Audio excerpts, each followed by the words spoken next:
ನಾವು ಗಮನಿಸ್ತಾ ಇದೀವಿ ಇಸ್ರಾಯೇಲ್ ಮತ್ತು ಇರಾನ್ ಮಧ್ಯದಲ್ಲಿ ಯುದ್ಧಗಳನ್ನ. ಇಷ್ಟು ಮಾತ್ರವಲ್ಲದೆ ಇನ್ನು ಅಮೆರಿಕ ಮಧ್ಯದಲ್ಲೂ ಸಹ ನಡೀತಾ ಇದೆ. ಇದು ಎಲ್ಲಿವರೆಗೂ ಹೋಗಿ ಮುಕ್ತಾಯವಾಗುತ್ತೆ ಅನ್ನೋದನ್ನ ನಾವು ಸ್ಪಷ್ಟವಾಗಿ ಅರಿತಿರಬೇಕಾಗುತ್ತೆ. ಮೊದಲನೇದಾಗಿ ಇರಾನ್ ಬಗ್ಗೆ ಪರಿಶುದ್ಧ ಗ್ರಂಥದಲ್ಲಿ ಬರೆಯಲ್ಪಟ್ಟಿದ್ಯಾ, ಬರೆದಿದ್ರೆ ಏನಂತ ಬರೆದಿದ್ದಾರೆ ದೇವರಾತ್ಮನು ಎಂಬುದನ್ನ ನಾವು ತಿಳಿದುಕೊಳ್ಳೋದು ಪ್ರಯತ್ನ ಮಾಡೋಣ. ಇದು ಮೂರನೇ ಪ್ರಪಂಚ ಯುದ್ಧಕ್ಕೂ ಹೋಗಿ ಮುಟ್ಟುತ್ತಾ ಅನ್ನೋದನ್ನು ಸಹ ಪರಿಶುದ್ಧ ಗ್ರಂಥ ಏನ್ ಹೇಳುತ್ತೆ ಅಂತ ನಾವು ತಿಳಿದುಕೊಳ್ಳೋಣ.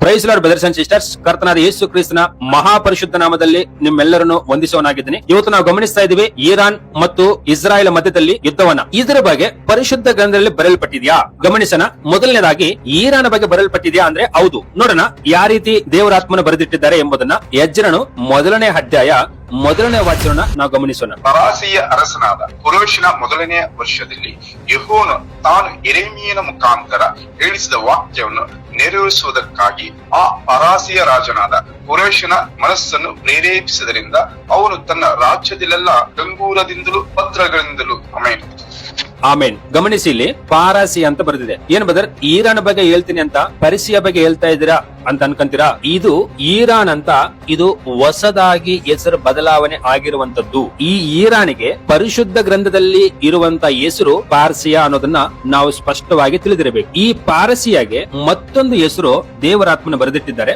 ಆ ಒಂದು ಹೆಸರು ನಾವು ತಿಳಿದುಕೊಳ್ಳೋಣ. ಆದಿಕಾಂಡ 10ನೇ ಅಧ್ಯಾಯ 22ನೇ ವಚನ ಓದೋಣ. ಶೇಮನ ಸಂತಾನದವರು ಎಲಾಮ್, ಅಶೂರ್, ಅರ್ಪಕ್ಷದ್, ಲೂದ್, ಅರಾಮ್ ಎಂಬುವರೇ.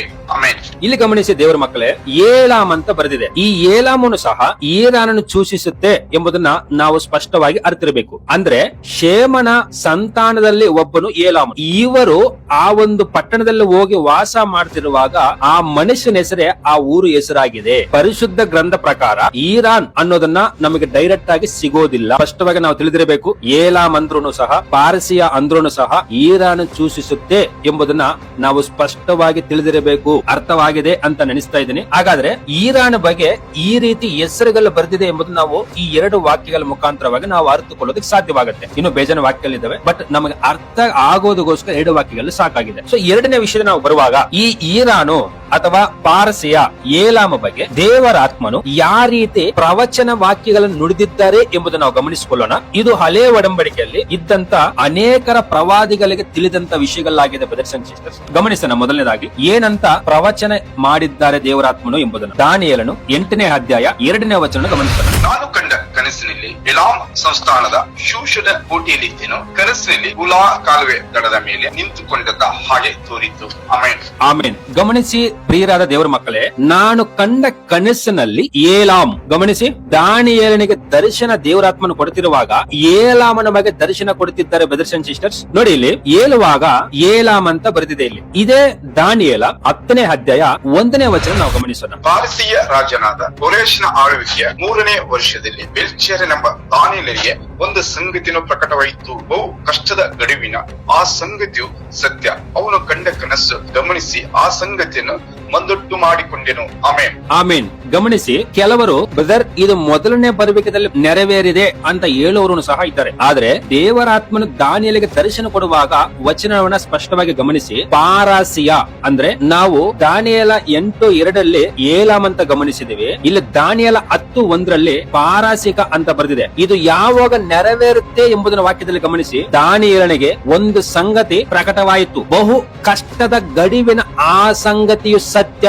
ಗಮನಿಸಿ ಪ್ರಿಯರಾದ ದೇವರ ಮಕ್ಕಳೇ, ಅವನು ಕಂಡ ಕನಸು ಗಮನಿಸಿ ಆ ಸಂಗತಿಯನ್ನು ಮಂದಟ್ಟಿ ಮಾಡಿಕೊಂಡನು ಅಂತ ಬರೆದಿದೆ. ಇದು ಬಹು ಕಷ್ಟ ಗಡುವಿನ, ಅಂದ್ರೆ ಇದು 3ನೇ ಪ್ರಪಂಚ ಯುದ್ಧಕ್ಕೆ ಹೋಗುತ್ತೆ ಅನ್ನೋದನ್ನ ದಾನಿಯೇಲನಿಗೆ ಸ್ಪಷ್ಟವಾಗಿ ತಿಳಿದಿದೆ. ಬ್ರದರ್ಸ್ ಅಂಡ್ ಸಿಸ್ಟರ್ಸ್, ಮತ್ತೊಂದು ವಾಕ್ಯವನ್ನು ಗಮನಿಸೋಣ. ದಾನಿಯೇಲ 10ನೇ ಅಧ್ಯಾಯ 3ನೇ ವಚನ ಓದೋಣ. ಪಾರಸಿಯ ರಾಜ ದಿವ್ಯ ಪಾಲಕನು 21 ದಿವಸ ನನ್ನನ್ನು ತಡೆಯಲು ಇಗೋ ಪ್ರಧಾನ ದಿವ್ಯ ಪಾಲಕನೊಬ್ಬನಾದ ಮಿಖಾಯಿಲನು ನನ್ನ ಸಹಾಯಕ್ಕೆ ಬಂದನು. ಅಲ್ಲಿ ಪಾರಸಿಯ ರಾಜನ ಸಂಗಡ ಹೋರಾಡಿ ಉಳಿದುಕೊಂಡ ಅಂತ್ಯಕಾಲದಲ್ಲಿ ನಿನ್ನ ಜನರಿಗೆ ಆಗುವ ಗತಿಯನ್ನು ನಿನಗೆ ತಿಳಿಸೋಸ್ಕರ ಬಂದೆನು. ಆ ಕಾಲದ ಸಂಗತಿಯನ್ನು ವ್ಯಕ್ತಪಡಿಸುವ ಇನ್ನೊಂದು ದರ್ಶನ ಉಂಟು ಎಂದು ಹೇಳಿದನು. ಆಮೆನ್. ಆಮೆನ್. ಗಮನಿಸಿ, ಇಲ್ಲಿ ಪಾರಸಿಯ ರಾಜ್ಯದ ಅಂತ ಬರೆದಿದೆ. ಅಂದ್ರೆ ಇಲ್ಲಿ ದಾನಿಯೇಲನಿಗೆ ದರ್ಶನ ಕೊಡುವಾಗ ಇಲ್ಲಿ ಮಿಖಾಯೇಲನು ನನ್ನ ಸಹಾಯಕ್ಕೆ ಬಂದನು ಅಂತ ಬರ್ತಿದೆ. ಹಾಗಾದ್ರೆ ಮಿಕಾಲನು ದಾನಿಯೇಲಕ್ಕೆ ಸಹಾಯಕ ಬರ್ತಾನೆ ಅಂದ್ರೆ ಹಾಗಾದ್ರೆ ಶರೀರದಲ್ಲಿ ಯುದ್ಧ ನಡೆಯುವಾಗ ಮಿಕಾಲ್ ಬಂದು ಯುದ್ಧ ಮಾಡಕ್ ಸಾಧ್ಯವಾಗತ್ತಾ ಅಂದ್ರೆ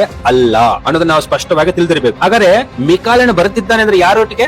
ಸೈತಾನ ಒಟ್ಟಿಗೆ ಯುದ್ಧ ಮಾಡುವಂತದಕ್ಕೆ. ಈ ಸೈತಾನನು ಒಂದು ಕಾಲದಲ್ಲಿ ಅಂದ್ರೆ ನಾವು ಎಸ್ತರ್ ಪುಸ್ತಕದಲ್ಲಿ ಗಮನಿಸುವಾಗ ಮೊರ್ದೆಕೈಯು ಮತ್ತು ಎಸ್ತರಳು ಇವರು ಇಬ್ಬರು ಮುಖಾಂತರವಾಗಿ ಒಂದು ದೊಡ್ಡ ಜಯವನ್ನು ಬರೋದನ್ನ ನಾವು ಎಸ್ತರ್ ಪುಸ್ತಕದಲ್ಲಿ ಗಮನಿಸೋದಕ್ಕೆ ಸಾಧ್ಯವಾಗುತ್ತೆ. ಆದ್ರೆ ಆ ಎಸ್ತರ್ ಪುಸ್ತಕದಲ್ಲಿ ಇವರಿಬ್ಬರಿಗೆ ವಿರುದ್ಧವಾಗಿ ಸೈತಾನು ಯಾರ ಮುಖಾಂತರ ಕಾರ್ಯಗಳು ಮಾಡಿದ್ರು ಅಂತ ನಾವು ಗಮನಿಸೋದಾದ್ರೆ ಹಾಮಾನನ ಮುಖಾಂತರವಾಗಿ ಕೆಲಸಗಳು ಮಾಡ್ತಾನೆ. ಅವನು ಎಲ್ಲಾ ದೇಶಗಳಲ್ಲಿರುವಂತ ಇಸ್ರಾಯೇಲನ ಸರ್ವನಾಶನ ಮಾಡಬೇಕು ಎಂಬುದನ್ನ ಪ್ಲಾನ್ ಯಾವ ಊರಲ್ಲಿ ಇದ್ದಿರುವಾಗ ಪಾರಸಿಯ ಅನ್ನೋದನ್ನ ನಾವು ಸ್ಪಷ್ಟವಾಗಿ ತಿಳಿದಿರಬೇಕು ಬ್ರದರ್ಸ್ ಅಂಡ್ ಸಿಸ್ಟರ್ಸ್. ಆ ಕಾಲದಲ್ಲಿ ಹಾಮಾನ ಮುಖಾಂತರವಾಗಿ ಸೈತಾನ ಕೆಲಸಗಳು ಮಾಡಿದ. ಇಂದಿನವರೆಗೂ ಸಹ ಇಸ್ರಾಯೇಲ್ನ ಸರ್ವನಾಶನ ಮಾಡ್ತೀವಿ ಎಂಬುದನ್ನೇ ಅವರು ಒಂದು ಪ್ರತಿಜ್ಞೆ ಮಾಡಿಕೊಂಡಿದ್ದಾರೆ ಇಂದಿನವರೆಗೂ ಸಹ.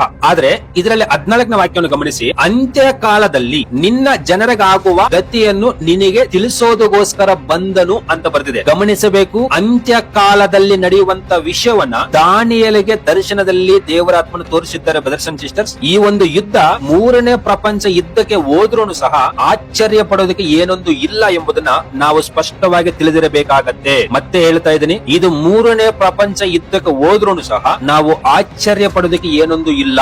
ಹಾಗಾದ್ರೆ ಈ ಒಂದು ಇರಾನ್ ಯುದ್ಧ ಎಲ್ಲಿ ಮುಕ್ತಾಯವಾಗತ್ತೆ, ಇದು ಯಾವ ರೀತಿ ಅಪಜಯವಾಗತ್ತೆ ಎಂಬುದನ್ನು ನಾವು ಗಮನಿಸೋಣ. ವಾಕ್ಯದಲ್ಲಿ ಯೆರೆಮೀಯ 49ನೇ ಅಧ್ಯಾಯ 35ನೇ ವಚನ ಓದೋಣ. ಸೇನಾಧೀಶ್ವರನಾದ ಯೆಹೋವನು ಇಂತೆನ್ನುತ್ತಾನೆ, ಇಗೋ ನಾನು ಎಲಾಮಿನ ಬಲವಾದ ಬಿಲ್ಲನ್ನು ಮುರಿದು ಬಿಡುವೆನು. ಆಮೆನ್. ಆಮೆನ್. ಗಮನಿಸಿ, ಇಲ್ಲಿ ಪ್ರಿಯರಾದ ದೇವರ ಮಕ್ಕಳೇ, ದಯವಿಟ್ಟು ಅರ್ಥ ಮಾಡ್ಕೊಳ್ಳಿ. ಸೇನಾಧೀಶ್ವರನಾದ ಯೆಹೋವನು ಇಂತೆನ್ನುತ್ತಾನೆ. ಏನಂತ ಹೇಳ್ತಿದ್ದಾರೆ ಯೇಸಪ್ಪನು? ಏಲಾಮನ ಮುಖ್ಯ ಬಲವಾದ ಬಿಲ್ಲನ್ನು ಮುರಿದು ಬಿಡುವೆನು ಅಂತ ಬರ್ತಿದೆ. ಹಾಗಾದ್ರೆ ಏಲಾಮನಿಗೆ ಮುಖ್ಯವಾದ ಬಲವಾದ ಬಿಲ್ಲು ಅಂದ್ರೆ ಏನು ಎಂಬುದನ್ನ ನಾವು ಅರ್ಥ ಮಾಡ್ಕೊಳ್ಬೇಕು. ಬಿಲ್ಲು ಅಂತ ನೋಡುವಾಗ ಒಂದು ಪಕ್ಷದಲ್ಲಿ ಅವರ ಆರ್ಮಿಗೆ ಸಂಬಂಧಪಟ್ಟಾದ ವೆಪನ್ಸ್, ಇನ್ನೊಂದು ಅವರಿಗೆ ಬಲವಾಗಿ ಇದ್ದಿದ್ದು ಯಾರು ಎಂಬುದನ್ನು ನಾವು ಕೇಳೋದಾದ್ರೆ ಅಲಿ ಖಮೇನಿ. ಇವನೇ ಅವರಿಗೆ ಬಲಗೈ ಹಾಗೆ ಇದ್ದಿದ್ದು ಯಾರು ಎಂಬುದನ್ನು ನಾವು ಕೇಳೋದಾದ್ರೆ ಅಲಿ ಖಮೇನಿ. ಯಾವಾಗ ಈ ವ್ಯಕ್ತಿ ಸತ್ತು ಹೋದನೋ ಅವರಿಗೆ ಒಂದು ರೈಟ್ ಹ್ಯಾಂಡ್ ಇಲ್ಲದ ಹಾಗೆ ಇವತ್ತು ಅವರು ಇದ್ದಾರೆ. ಅದನ್ನೇ ಏಸಪ್ಪ ಹೇಳ್ತಾ ಇರುವಂತದ್ದು, ಏಲಾಮನ ಮುಖ್ಯ ಬಲವಾದ ಬಿಲ್ಲನ್ನು ಮುರಿದು ಬಿಡುವನು. ಏಸಪ್ಪ ಆಲ್ರೆಡಿ ಮುರಿದಿದ್ದಾರೆ. ಈಗ 36ನೇ ವಚನ ಗಮನಿಸೋಣ. ನಾನು 4 ದಿಕ್ಕುಗಳಿಂದಲೂ 4 ಗಾಳಿಗಳನ್ನು ಎಲಾಮ್ಯರ ಮೇಲೆ ಬರಮಾಡಿ ಅವರನ್ನು ಆಯಾ ಗಾಳಿಗಳಿಗೆ ತೂರು ಬಿಡುವೆನು. ಎಲಾಮ್ ದೇಶಭ್ರಷ್ಟರು ಸೇರದೆ ಇರುವ ರಾಜ್ಯವೇ ಇರದುವುದು. ಆಮೆನ್. ಆಮೆನ್. ಗಮನಿಸಿ ಪ್ರಿಯರಾದ ದೇವರ ಮಕ್ಕಳೇ, ಏಲಾಮನಿಗೆ ನೆಕ್ಸ್ಟ್ ಇರುವಂತದ್ದು ದೇವರ ಕೋಪ ಯಾವ ರೀತಿ ಇರುತ್ತದೆ ಅಂತ ನಾವು ಅರ್ಥ ಮಾಡ್ಕೊಳ್ಬೇಕು. ಇದು ದೇವರ ಕೋಪ ಅಥವಾ ಇದು ದೇವರ ನ್ಯಾಯ ತೀರ್ಪು ಎಂಬುದನ್ನು ನಾವು ಸ್ಪಷ್ಟವಾಗಿ ತಿಳಿದಿರಬೇಕು. ಏಲಾಮರ ಮೇಲೆ ಬರಮಾಡಿ 4 ದಿಕ್ಕುಗಳಿಂದ ಬರ್ತಾರಂತೆ. ಬಂದು ಏಲಾಮನು ಯಾವ ರೀತಿ ಆಗ್ತಾನಂತ ದೇವರ ವಾಕ್ಯದಲ್ಲಿ ಗಮನಿಸಿ. ಏಲಾಮು ದೇಶ ಭ್ರಷ್ಟರು ಸೇರದೇ ಇರುವ ರಾಜ್ಯವೇ ಇರೋದಿಲ್ಲ ಅಂತ ಹೇಳ್ತಿದ್ದಾರೆ. ಇದಕ್ಕಿಂತ ಹಿಂದೆ ಗಾಜಾ ವಿಷಯದಲ್ಲಿ ನಮ್ಮೆಲ್ಲರಿಗೂ ಸಹ ಗೊತ್ತಿದೆ. ಗಾಜಾ ಯಾವ ರೀತಿ ಇಸ್ರಾಯೇಲ್ ಮೇಲೆ ಯುದ್ಧಕ್ಕೆ ಹೋಯಿತು. ಇವತ್ತು ಗಾಜಾನಲ್ಲಿ ನೀರು, ಊಟ, ಬಟ್ಟೆ, ಮೆಡಿಸಿನ್ ಸಹ ಇಲ್ಲದೆ ಒದ್ದಾಡ್ತಾ ಇದ್ದಾರೆ ಬ್ರದರ್ಸ್ ಅಂಡ್ ಸಿಸ್ಟರ್ಸ್. ಅದಕ್ಕಿಂತ ಘೋರವಾಗಿ ಏಲಾಮನಿಗೆ ನ್ಯಾಯ ತೀರ್ಪು ಒಂದು ಕಾದಿದೆ ಎಂಬುದನ್ನ ಯೆರೆಮೀಯನ ಮುಖಾಂತರವಾಗಿ ದೇವರಾತ್ಮನು ಪ್ರಕಟಿಸ್ತಾ ಇದ್ದಾರೆ. ಇವ್ರು ಏನಾಗ್ತಾರಂತ, ಏಲಾಮ ದೇಶ ಭ್ರಷ್ಟರು ಸೇರದೇ ಇರುವ ರಾಜ್ಯವೇ ಇರೋದಿಲ್ಲ ಅಂದ್ರೆ ಸುತ್ತುಪಕ್ಕಲ ರಾಜ್ಯಗಳಿಗೆ ಇವರು ಓಡೋಗ್ತಾರೆ ಅಂತ ದೇವರ ವಾಕ್ಯದಲ್ಲೇ ಬರ್ದಿದೆ. ಅಂದ್ರೆ ಏಲಾಮನಲ್ಲಿ ಎಲ್ಲ ಖಾಲಿ ಆಗ್ತಾರೆ ಅನ್ನೋದನ್ನೇ ವಾಕ್ಯ ಹೇಳುವಂತ ಸತ್ಯ. ಈಗ ನಮ್ಮಲ್ಲಿ ಒಂದು ಪ್ರಶ್ನೆ ಬರ್ಬೋದು, ಏನ್ ಬ್ರದರ್, ಹಾಗಾದ್ರೆ ಇರಾನ್ ಅಲ್ಲಿ ದೇವರ ಮಕ್ಕಳು ಯಾರು ಇಲ್ವಾ? ಹಾಗಾದ್ರೆ ಅವರೆಲ್ಲ ಸರ್ವನಾಶವಾಗ್ತಾರಾ ಅನ್ನೋ ಒಂದು ಪ್ರಶ್ನೆ ನಮ್ಮಲ್ಲಿ ಬರೋದಾದ್ರೆ ಅದಕ್ಕೆ ವಾಕ್ಯವನ್ನು ಗಮನಿಸೋಣ. ವಾಕ್ಯ ಏನು ಉತ್ತರ ಕೊಡುತ್ತೆ ಎಂಬುದನ್ನ ಯೆರೆಮೀಯ 49ನೇ ಅಧ್ಯಾಯ 37ನೇ ವಾಕ್ಯವನ್ನು ಗಮನಿಸೋಣ. ಎಲಾಮ್ಯರು ತಮ್ಮ ಪ್ರಾಣ ಹುಡುಕ ಶತ್ರುಗಳಿಂದ ಕಂಗೆಡುವಂತೆ ಮಾಡುವೆನು. ನನ್ನ ರೋಷಾಗ್ನಿಯು ವಿಪತ್ತನ್ನು ಅವರ ಮೇಲೆ ಬರಮಾಡು. ಇದು ಯೆಹೋವನ ನುಡಿ. ಅವರು ನಿರ್ಮೂಲನವಾಗುವ ತನಕ ಅವರ ಹಿಂದೆ ಖಡ್ಗವನ್ನು ಅಟ್ಟುವೆನು. ಆಮೆನ್. ಆಮೆನ್. ಗಮನಿಸಿ, ಇಲ್ಲಿ 37ನೇ ವಾಕ್ಯದಲ್ಲಿ ಏಲಾಮರು ಯಾವ ರೀತಿ ಭಯ ಭರಿತರಾಗ್ತಾರೆ ಎಂಬುದನ್ನ ದೇವರ ವಾಕ್ಯದಲ್ಲಿ ಬರ್ತಿದೆ. ಇದು ಏನಂತೆ, ನನ್ನ ರೋಷಾಗ್ನಿ, ಏಸಪ್ಪನ ಕೋಪ ಈರಾನ್ ಮೇಲೆ ಭಯಂಕರವಾಗಿದೆ ಎಂಬುದನ್ನ ಇದು ನಿನ್ನೆ ಮೊನ್ನೆ ಬರೆದಂತ ಮಾತಲ್ಲ, ಯೆರೆಮೀಯನ ಮುಖಾಂತರವಾಗಿ ದೇವರಾತ್ಮನ ಬರೆದಿಟ್ಟಿದ್ದಾರೆ ಬ್ರದರ್ಸ್ ಅಂಡ್ ಸಿಸ್ಟರ್ಸ್. ಇದು ಯಾರ್ದಂತೆ, ನನ್ನ ರೋಷಾಗ್ನಿ, ದೇವರ ಕೋಪ ದೇವರ ಮಾತಿಗೆ ಒಳಪಡದೆ ಇರುವಂತವರ ಮೇಲೆ ಯಾವ ರೀತಿ ಇಳಿದು ಬರುತ್ತೆ ಅಂತ ಗಮನಿಸಿ. ಇವತ್ತು ನಾವು ಅಷ್ಟೇ ಬ್ರದರ್ಸ್ ಅಂಡ್ ಸಿಸ್ಟರ್ಸ್, ದೇವರು ಒಬ್ಬನೇ ಎಂಬುದನ್ನ ಸತ್ಯವೇದದಲ್ಲಿ ಬರ್ದಿದೆ. ಇಲ್ಲ ನಮ್ಮ ದೇವರು ತ್ರಿಯೇಕ ದೇವರು ಅಂತ ನಾವ್ ಹೇಳೋದಾದ್ರೆ ನಮಗೆ ಒಂದೇ ಒಂದು ಕಾದಿರೋದು ದೇವರ ರೋಷ ಆಜ್ಞಿ. ನಾವು ಸಹ ಈ ಮೂರನೇ ಪ್ರಪಂಚ ಯುದ್ಧದಲ್ಲಿ ದೇವರ ಮಾತಕ್ಕೆ ಒಳಪಡಿಲ್ಲ ಅಂದ್ರೆ ಸರ್ವನಾಶನವಾಗ್ತೀವಿ ಎಂಬುದನ್ನ ವಾಕ್ಯ ಹೇಳುವಂತದ್ದು ನಾನು ಹೇಳ್ತಾ ಇಲ್ಲ. ದಶಮಾಂಸ, ಕಾಣಿಕೆ, ಆಲಯ, ಹಬ್ಬಗಲ್ಲು ಇದೆಲ್ಲ ಹಿಡ್ಕೊಂಡು ಹೋಗೋದಾದ್ರೆ ನಾವು ದೇವರ ರಾಜ್ಯವಾಗಿ ಸೇರೋದಕ್ಕೆ ಸಾಧ್ಯವಿಲ್ಲ. ಹಾಗಾದ್ರೆ ಇರಾನ್ ಅಲ್ಲಿ ದೇವರನ್ನ ವಿಶ್ವಾಸ ಮಾಡುವವರಿಗೆ ದೇವರು ಕಾಪಾಡ್ತಾರಾ ಅಂತ ನಾವು ಕೇಳೋದಾದ್ರೆ ಹೌದು ಅಂತಾನೆ ವಾಕ್ಯ ಹೇಳುತ್ತೆ. ಯೆರೆಮೀಯ 49ನೇ ಅಧ್ಯಾಯ 38ನೇ ವಚನ ಓದೋಣ. ನಿನ್ನ ಸಿಂಹಾಸನವನ್ನು ಇಲಾಮಿನಲ್ಲಿ ಸ್ಥಾಪಿಸಿ ಆ ದೇಶದ ಅರಸನನ್ನು ಪ್ರಧಾನರನ್ನು ಅಳಿಸಿ ಬಿಡುವನು. ಇದು ಯೆಹೋವನ ನುಡಿ. ಆಮೆನ್. ಆಮೆನ್. ನಿನ್ನ ಸಿಂಹಾಸನವನ್ನು ಏಲಾಮನಲ್ಲಿ ಸ್ಥಾಪಿಸಿ. ಪ್ರಿಯರಾದ ದೇವರ ಮಕ್ಕಳೇ, ಸ್ಪಷ್ಟವಾಗಿ ಅರ್ಥ ಮಾಡ್ಕೊಳ್ಳಿ, ಇದು ಎರಡನೇ ಬರುವಿಕೆ ನಲ್ಲಿ ನಡೆಯುವಂತ ಒಂದು ಪ್ರವಚನ ವಾಕ್ಯ ಬ್ರದರ್ಸ್ ಅಂಡ್ ಸಿಸ್ಟರ್ಸ್. ಈಗ ನಾವು ಇಂದಿನವರೆಗೂ ಗಮನಿಸಿಕೊ ಬಂದಂತ ಯೆರೆಮೀಯ 49ನೇ ಅಧ್ಯಾಯದಲ್ಲಿರುವಂತಹ ವಚನಗಳು ಏಲಾಮು ಯಾವ ರೀತಿ ದೇಶ ಭ್ರಷ್ಟರಾಗ್ತಾರೆ, ಅವರು ಯಾವ ರೀತಿ ದೇವರ ಕೋಪ ಖಡ್ಗವು ಅವ್ರ ಮೇಲೆ ಇಳಿತ ಅಂತ ನಾವು ಗಮನಿಸಿದ್ವಿ. ಆದ್ರೆ 38ನೇ ವಚನ ಮಾತ್ರ ನಮಗೆ ಸ್ವಲ್ಪ ಸಮಾಧಾನ ಕೊಡೋ ರೀತಿ ಮಾತಾಡ್ತಿದ್ದಾನೆ ಏಸಪ್ಪ. ಏನಂತೆ? ನಿನ್ನ ಸಿಂಹಾಸನ ಏಲಾಮನಲ್ಲಿ ನಿಲ್ಲಿಸಿ. ಅಂದ್ರೆ ನಿಜವಾಗಲೂ ಏಸಪ್ಪನಿಗೆ ಭಯ ಬಿದ್ದು ಕೆಟ್ಟತನವನ್ನು ತೊರೆದು ಬಿಟ್ಟು ಒಳ್ಳೆದನ್ನ ಮಾಡುವವರಿಗೆ ನಿಜವಾಗಲೂ ಏಸಪ್ಪ ಕಾಪಾಡ್ತಾರೆ, ತನ್ನ ಮಕ್ಕಳನ್ನ ಮತ್ತೆ ಆ ದೇಶದಲ್ಲಿ ನಿಲ್ಲಿಸುತ್ತಾರೆ ಅಂತ ವಾಕ್ಯ ಖಚಿತಪಡಿಸ್ತಾ ಇದೆ. ಅನೇಕರು ಹೇಳೋದು ಉಂಟು, ಬ್ರದರ್ ನಾವು ರ್ಯಾಪ್ಚರ್ ಎಲ್ಲ ಹೋಗ್ಬಿಡ್ತೀವಿ ಬ್ರದರ್ ಅಂತ. ರ್ಯಾಪ್ಚರ್ ಇಲ್ಲ ಬ್ರದರ್ಸ್ ಅಂಡ್ ಸಿಸ್ಟರ್ಸ್. ಇಲ್ಲಿ ಗಮನಿಸಿ 38ನೇ ವಚನದಲ್ಲಿ ಅಲ್ಲಿ ಏಲಾಮನಿಗೆ ಅಂದ್ರೆ ಈರಾನದಲ್ಲಿ ಯುದ್ಧ ನಡೀತಿದೆ.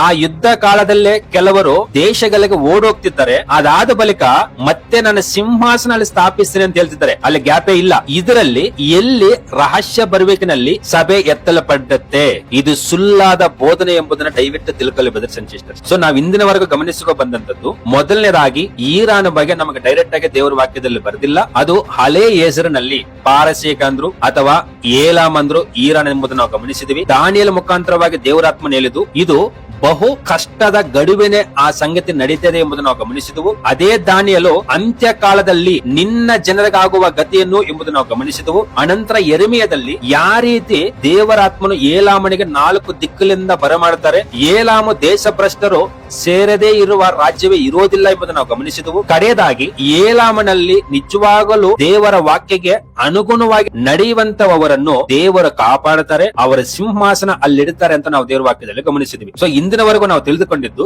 ಈರಾನ್ ದೇಶಕ್ಕೆ ಏನಾಗತ್ತೆ ಎಂಬುದನ್ನ ಇದು ಪ್ರವಚನ ವಾಕ್ಯಗಳ ಮುಖಾಂತರವಾಗಿ ನಾವು ಅರ್ಥ ಮಾಡ್ಕೊಂಡಿದ್ದು. ಇದು ಯಾವ್ದೋ ಒಂದು ಕಟ್ಟು ಕಥೆಯಾಗಿ ಇಲ್ಲ ದೇವರಾತ್ಮ ನನಗೆ ಬಂದು ರಾತ್ರಿ ದರ್ಶನ ಕೊಟ್ಟರು ಆ ರೀತಿ ಅಲ್ಲ. ದೇವರ ವಾಕ್ಯದಲ್ಲಿ ಇರುವಂತ ವಿಷಯಗಳನ್ನ ಅರ್ಥ ಮಾಡಿಕೊಳ್ಳೋದಕ್ಕೆ ದೇವರಾತ್ಮ ನಮಗೆ ಸಹಾಯ ಮಾಡುತ್ತೆ, ಹೌದಲ್ವಾ? ಅದರಿಂದ ದೇವರ ಮಹಾಪರಿಶುದ್ಧ ನಮಗೆ ಮಾತ್ರ ಮಹಿಮೆ ಉಂಟಾಗ್ಲಿ. ಬ್ರದರ್ಸ್ ಅಂಡ್ ಸಿಸ್ಟರ್ಸ್, ನಾವು ಈ ಕಡೆಯ ದಿನಗಳಲ್ಲಿ ದೇವರಿಗೆ ಭಯ ಬಿಟ್ಟು ಕೆಟ್ಟತನವನ್ನು ತೊರೆದು ಬಿಟ್ಟು ಒಳ್ಳೆದನ್ನ ಮಾಡೋದಕ್ಕೆ ನಮ್ಮ ಹೃದಯವನ್ನ ನಾವು ಬದಲಾಯಿಸಿಕೊಳ್ಳಬೇಕು. ಇಲ್ಲದಿದ್ದರೆ ನಾವು ಸರ್ವನಾಶನ ಆಗೋದು ಗ್ಯಾರಂಟಿ. ಅದರಿಂದ ನಿಮಗೇನಾದ್ರೂ ಡೌಟ್ಗಳಿರೋದಾದ್ರೆ ಸ್ಕ್ರೀನ್ ಮೇಲೆ ಇರುವಂತ ನಂಬರ್ಗೆ ಕರೆ ಮಾಡಿ ನೀವು ತಿಳಿಸಬಹುದು. ಕರ್ತನಾದ ಯೇಸು ಕ್ರಿಸ್ತನ ಮಹಾಪರಿಶುದ್ಧ ನಮಗೆ ಮಾತ್ರ ಮಹಿಮೆ ಉಂಟಾಗಲಿ. ಆಮೀನ್. Thank you Jesus. Thank you brothers and sisters.